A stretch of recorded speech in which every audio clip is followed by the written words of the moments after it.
Well, I'm super excited to be speaking with you today with Clara and Alan, who are working in the Filecoin Foundation and Filecoin Green. I'd love to just kick off by hearing you tell us your stories. Like, how did you get started? How did you get interested in sustainability? What organizations are you working in? Yeah, happy to start. First off, thank you all of you for being here today. We know there's a lot of events happening at South by, and it means a lot that this is a topic that you all care about in this room. I actually started working in the green movement back in 2008. I wrote to Congress and was really, really angry with what was happening, the lack of action around climate change, and ended up working at the EPA, the Environmental Protection Agency, working on carbon credits. And I saw a lot of failures early on as there was incentives and a new system to really get people to be more environmental. And so what's happening right now in the blockchain space is incredibly important, and I would say you'll hear from us today, incredibly innovative, where there's new mechanisms that blockchain technology allow that did not exist before. Currently, I am the founding officer of the Filecoin Foundation, which was created as an idea since the launch of Filecoin, but has been around for a while. Around a year and a half ago, my co-founder Megan and I, we really put wheels behind it to really build up a team, with a large portion of the team today focused on some of the environmental efforts that you'll hear about. The foundation's goal is really to ensure long-term governance of the Filecoin network, and so we do this through supporting security, funding a lot in grants, a lot of funding mechanisms throughout the Filecoin ecosystem, and then we also look at programs like Filecoin Plus, Filecoin improvement processes. So there's a lot that we're doing and a lot more that we will share later on. Amazing. Yeah.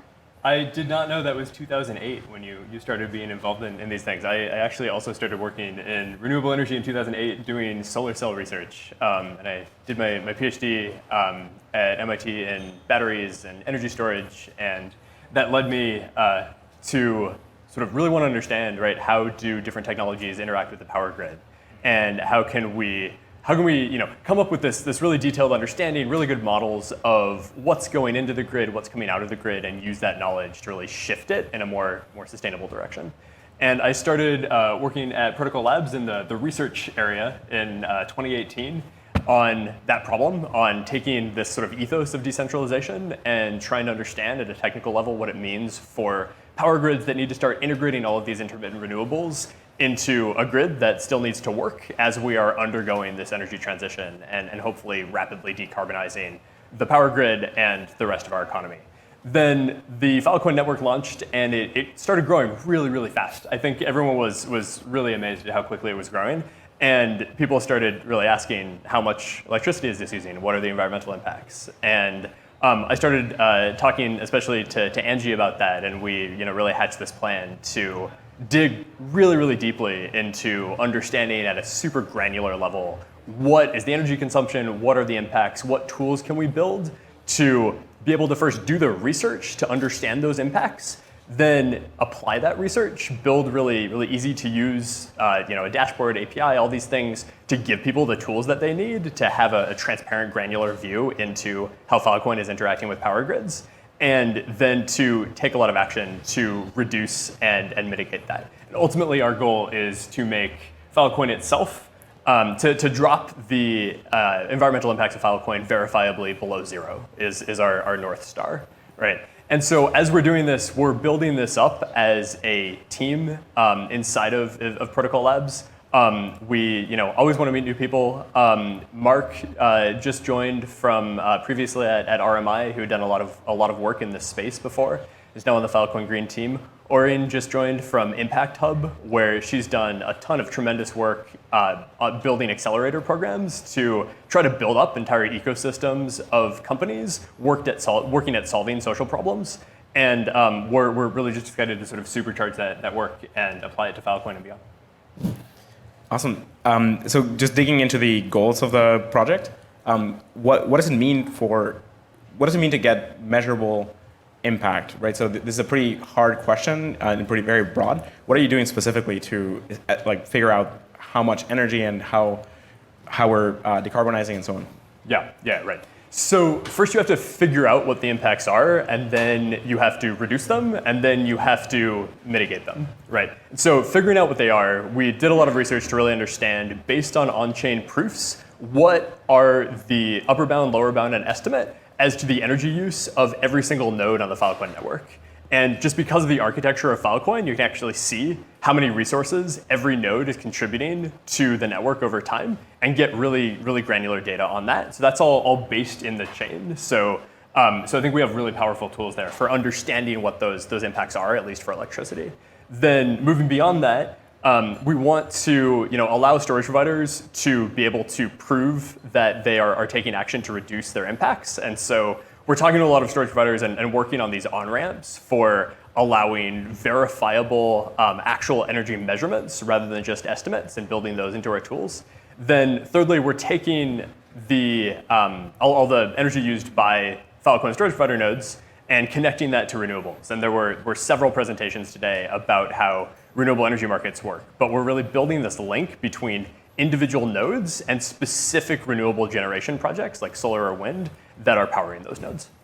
Yeah, Clara, quick question. So when you look at Filecoin Green from the foundation's perspective, what parts of it are you excited about? What do you wish was working better? Or how do you sort of like look at the project and what would you, if you could wave a magic wand and have it kind of like grow in some direction, what would it be?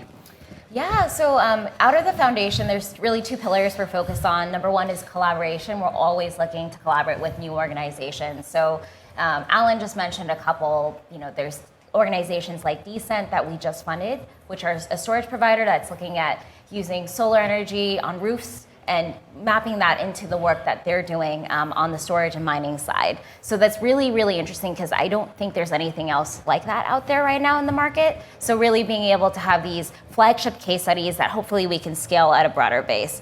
The second area that we're looking at is really transparency. That speaks to a lot of what Alan's saying around transparent dashboards so that you can really map and see how much energy our 3,000, 4,000 storage providers all around the world, how much they're consuming at any point in time. And if you think about this in the respect of Web 2 and other kinds of industries, there's no one that has started with transparency as the forethought, even before something's launched. Most of the time, people do it because of regulation. We are taking this step to really do this first as we're building. And so I think that's really, really exciting. The area that I am most interested in and excited about that we're about to spearhead is we're trying to get a lot more environmental and public data onto Filecoin. So in 2012, I started working as part of the open data movement in Los Angeles. I started an organization called Hack for LA and was really thinking about what open data means for everyday citizens, because ultimately data like the environment should be accessible to all and it should not be manipulated by anyone, right? And it's very easy for companies to hide that today if their numbers are not successful. So I think it's really fascinating because this past December, we worked with the city of New York and we actually uploaded their open data to Filecoin, to the decentralized web. So it doesn't matter who comes into office, that data will be permanent. And one of the subsets of data we uploaded is air quality data. And so if any kind of government comes in the future, wants to hide that, I know some of that was actually disappeared during the Trump administration, randomly, a lot of we do not know why, but every time that happens, we will have a backup on Filecoin, which is fantastic. And so I think that's really the story about the decentralized web. I think there is no greater cause than something like the environmental data everyone uses as a public good that we need to have permanent storage for. And so getting more of that data set on, we're gonna be funding a lot more grants around things like ocean data, working with a number of environmental justice groups out of our nonprofit arm, Filecoin Foundation for the Decentralized Web. And so definitely stay tuned for more announcements there. And I want to pick up on two of those points really quickly. One is what you said about building these transparency tools sort of into the technology at as deep a layer as you possibly can, which is just really something you don't see in Web 2, right? You see a lot of stuff going on and they publish a report and it's harder to. And then the second thing is that, the Filecoin Foundation is now sponsoring grants with a green category, and Orion has been working on this on our team. Please go to our new website, green.filecoin.io, and click on the Open Grants tab, or just go to the Open Grants repo on GitHub And please do, if you have an idea for a project, please do apply for a grant, because we want to help people build open source tools to do this type of work. Yeah, let's pick up on that. So what levels of grants are you looking at, and when should people apply? Is it kind of like a entry-level project? Is it like mid-sized projects? Is it large projects? Yeah, so right now we have 3 available types of grants that I hope all of you guys in this room will click and apply, because there's different ways you can get involved. If you are a storage provider, you're doing something with Filecoin, we have a bug bounty board for storage providers, which can be up to $1,000, $5,000 at most for really quick grants to solve problems that we need on the environmental side. There's the grants that Alan just mentioned. So we launched a category of our developer grants focused on Filecoin Green, where if you're building products or tooling, we can give up to $100,000 under that category.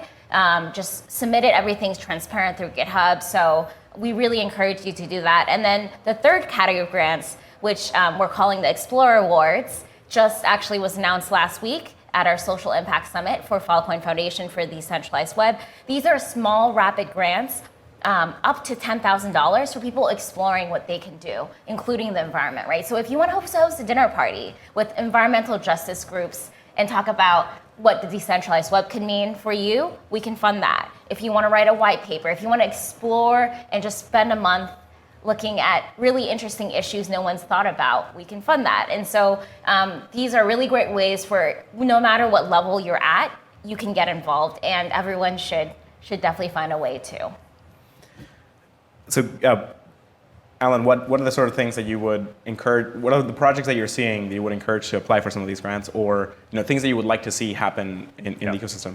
Yeah, I think part of what we are doing internally in the Filecoin Green team is really building the basis, so the basic infrastructure to make data available so people can start getting transparency right into what these impacts are in the context of their particular project, right? So we're building the infrastructure to let you know how much energy is being used, where renewable energy is coming from, if it's being bought, all of that. And so we really want to see what the community is able to do to push that forward.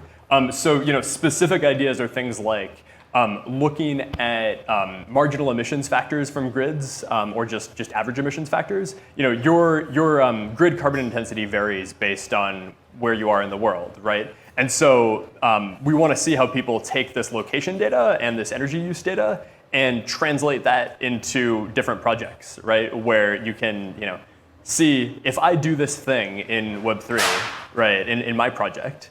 And that ultimately traces back to actions happening on Filecoin. How is my environmental footprint affected by that, right? And we really want to build Web3 into the space that you need to be working in if you're doing environmental accounting, because we think the potential for these tools is just so comprehensive and so powerful to be able to take input data from whoever my supplier is or whoever I'm connecting with, right? Then figure out what my impact is in my project, and then pass that data along to whoever's building on top of my stack, right? And so we think that anyone who wants to build pieces of that, we want to talk to you, and we want to support you in building all of that in a super transparent and verifiable way. Okay, same question. What are the sort of projects that you would be excited to see happening at a larger scale? Like maybe say somebody goes and gets an Explorer grant and they discover some problem space, or somebody would like to go do that. They just might not know which area to go to. Towards what kind of problems would you point them to? Yeah, I think there's so much. I think today there's so much innovation that is happening in blockchain that the public doesn't even think about. I think there's so much negative press on blockchain and environment. I think a project just exploring what can we do that's innovative in the blockchain space for the environment that no other technology has been able to do in the past. And that's really interesting narrative, because I think a lot of people are still wrapping their head around what is blockchain, what is the purpose. They get lost in the world of NFTs and some of the crazy stories in NFT world that they don't really think about the underlying technology, which is built off transparency, verifiability.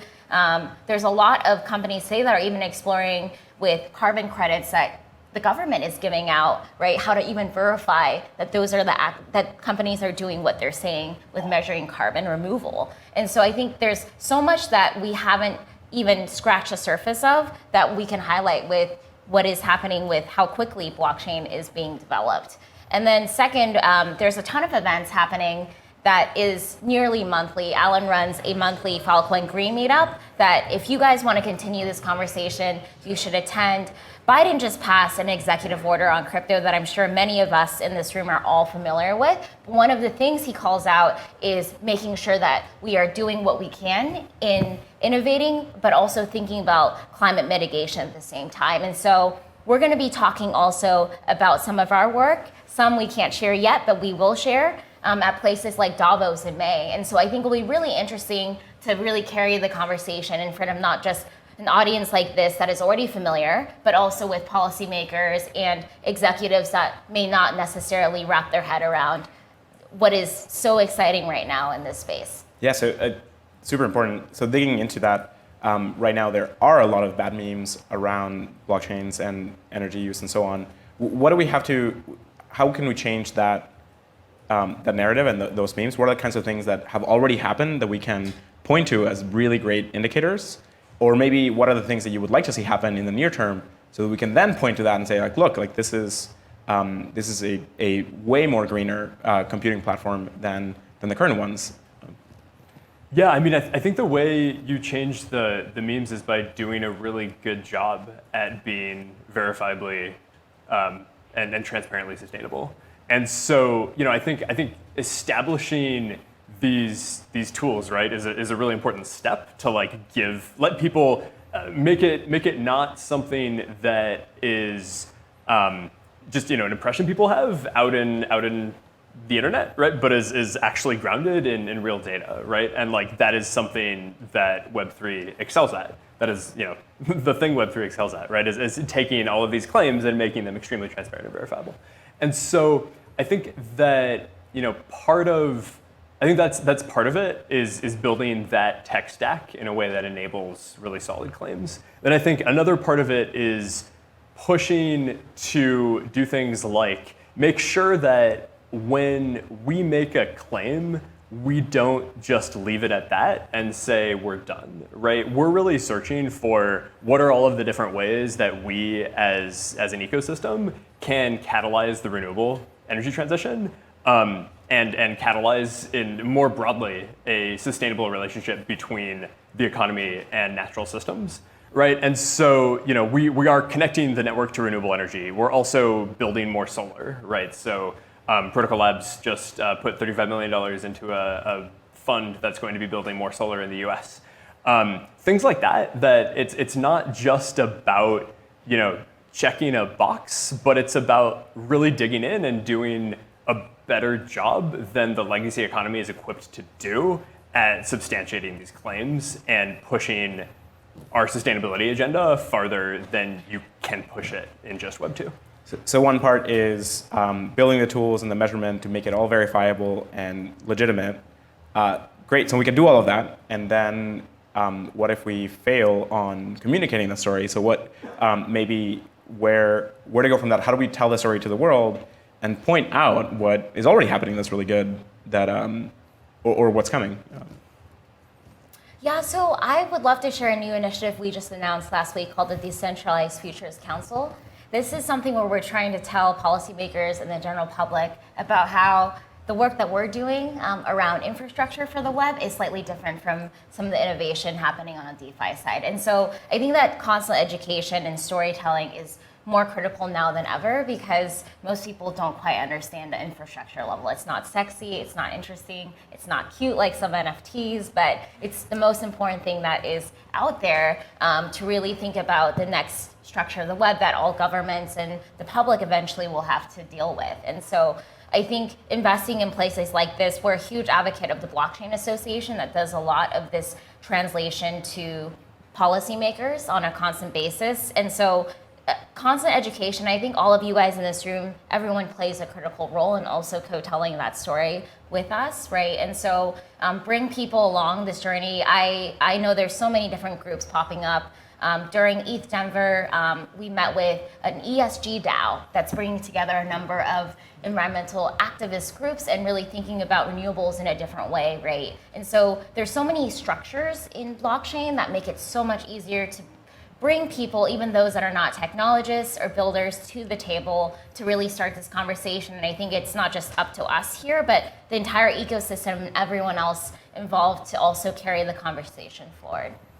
100%, yeah. And I think taking that and sort of extending it, right? There's so much potential. I think a lot of times in this space we focus on the tech, but there is so much potential to take everything that's going on in governance and in DAOs and in impact markets and public goods, this whole sort of movement within crypto more generally, and apply that to environmental problems, right? So I'm thinking of systems that don't just decide what your footprint is or whether your offset is good or not, but decides who decides, right? How do we take groups of people throughout the world and empower them to make decisions and then discuss and have discourse about how we want to govern these systems and translate that into action?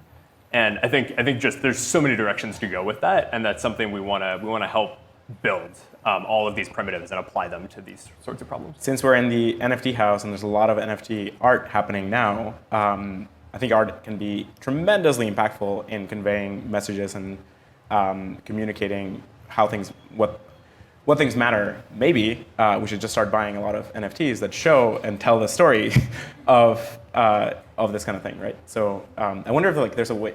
Maybe there's something missing in the space. Like, could you run an auction for, basically commit some capital ahead and say, we will buy this many NFTs that tell this story in the most compelling way possible, and just let people generate really amazing things and buy the best ones. Yeah, I was gonna say, I think in 2007, 2008, when an inconvenient truth hit the wide market, it woke up the world to what was happening in the environmental crisis.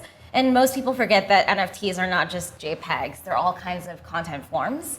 And so, there could be another version of the inconvenient truth, or some artist or some filmmaker that creates that. We could do that through the Explorer grant. We can do that through, again, one of our funding mechanisms. But I think there is so much that is out there that we can do in this space as a community. Yeah, I'm reminded that the Mona team, who's in the audience, wants to run a builds for green spaces. And so maybe doing something like that in the future would be really cool. Great. So I would love to wrap up with some calls to action for the audience, both the people here, the people watching this, the people discussing this talk later on. I personally want to call everyone to take decarbonizing the world extremely seriously and lean into the super powerful tools that blockchain systems give us. They're a way of programming the world, and think of more ways of doing that, or lean into the ones that exist. And maybe, so I would love to kind of turn it to you. What calls to action would you have for the people in the audience, for the people here in this talk, whether storage providers or developers or communicators? Yeah, 100%. On the storage provider side, I'm incredibly inspired by all the work that SPs are doing to take all of this data and, not just data on or take data on what they are doing to become more sustainable and make that public and verifiable and sort of blaze the trail in allowing a lot of projects and distributed networks to do the same, right? And so I think if you're an SP, definitely take a look at the dashboard, look at what it says and compare it to your actual energy use, and help us build on-ramps to put actual measurements in the dashboard and in other places, right? Store actual power measurements online and start basing decisions based on a measurement, not an estimate. It's really powerful, and we are figuring out how to do that now and are working on that. So please, be involved in that. If you are building a project or involved in a project, please apply for a grant or talk to us about what your project is and how we can support you in doing that. Yeah, and then third, we are always looking for new talent in our ecosystem, whether that's something that we can fund, whether that's a job, whether that's working for Filecoin Green. We have a ton of jobs at the foundation as well. A lot of our storage providers are also hiring, and so definitely let us know if you want to work with us if you don't already, because we are always hiring and we want the smartest people to solve these hard problems that no one has simple answers to, but is a very fun journey to problem solve together. Thank you. Well, get involved, spread the word, take the link to this talk and spread it out, and join us at the next Sustainable Blockchain Summit. Thank you.